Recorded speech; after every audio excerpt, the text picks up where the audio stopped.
शेतकरी ना हा खूप मोठा मनाचा राजा आहे बरं का. कारण शेतकऱ्यावर दुहेरी संकट आलेले आहे आता सगळ्यात महत्त्वाचं म्हणजे ना, आपण जे शेतकऱ्यांनी जे पिकवलेला माल आहे त्याला बाजार नाही.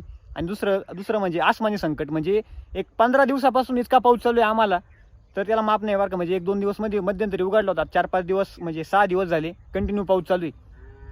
आता काय झालं, तुम्ही आपले व्हिडिओ बघताचे आपण कांदा पिकवलेला आहे, आपण चाळ भरून ठेवली, पण कांद्याला काही बाजार नाही. आणि आता परत आपण रोप टाकलंय पण आता पावसाने इतकं धुमाकूळ घातलाय का आपलं रोप येणं मुश्किल आहे. हा म्हणजे आपण रोप टाकल्याच्या दिवसापासून तर आतापर्यंत पाऊस चालू होता.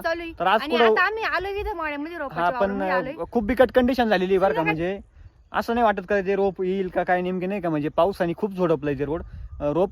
तर रोप टाकलं म्हणजे रोप उगायची वेळ आणि वरून पाऊस पडायची वेळ एकच झाली. तर त्यामुळं हे बी उगतं का जाते सगळ्यात मोठं आता चॅलेंज आपल्या समोर. म्हणजे शेतकऱ्याला कशा ह्या परिस्थितीतून जावं लागतं ना, हे पण शेतकऱ्यालाच माहित असतं. तर काही ठिकाणी इतका पाऊस झालेला आहे ना का त्याला माप नाही. आपल्याकडे पण खूप पाऊस झालेला आहे बरं का. पण मग आता पिकांची काही खूप नासाडी झालेली पिकांची पण. आता आपले हे वावर थोडं वर म्हणजे डोंगराच्या साईडला आल्यामुळे थोडं मुरमाट वावर, त्यामुळे काय नाही बरं का. पण इकडं पार म्हणजे एकदम हे जे वावर आहे इकडे पुढं आपलेच आहे ना, मकाची वावर आहे, मकाचे प्लॉट आहे आपले. बाकी हा तिथं पार एकदम वल्ल पण म्हणजे एकदम अवघड झालेलं आहे. तिकडे खूप अवघड परिस्थिती झालेली आहे. अशा प्रकारे पावसाने ना खूप शेतकऱ्याला ना खूप निराश केलेलं आहे बरं का. हा म्हणजे शेतकऱ्यांना खरंच मदतीची गरज आहे बरं का. म्हणजे शासनाने खरंच मदत करायला पाहिजे शेतकऱ्याला, हे सगळ्यात महत्वाचं आहे.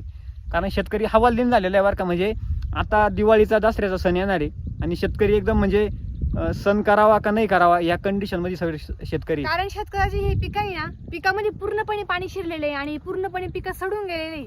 कोणाचे कांदे वाहून गेले तर कोणाचं सोयाबीन वाहून गेली तर कोणाचं काय असं नाही का. म्हणजे वेगवेगळ्या पिकांचं खूप नासाडी झालेली. जनावरांचा चारा म्हणा किंवा काय असं म्हणा. म्हणजे आमच्या गावामध्ये पण असं कंटिन्यू पाऊस चालू असल्यामुळे भरपूर ठिकाणी पाणी उपळलंय नाही का. म्हणजे वावरांमधून पाणी उपळू राहिलंय.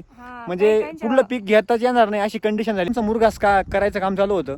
एकाच प्लॉटमध्ये 2 दिवस मुरघास ट्रॅक्टर चालू होती, पण तरी पण निम्मा प्लॉट तसंच राहिलेला आहे. आणि सगळ्यात महत्त्वाचं म्हणजे ते दाणे जे आहे जे मकाचे ते आता निबार होऊन चाललेले पावसामुळं. म्हणजे पावसामुळे सगळ्याच ऑल महाराष्ट्रामध्ये म्हणजे एकदम नुकसान झालेलं आहे जबरदस्त.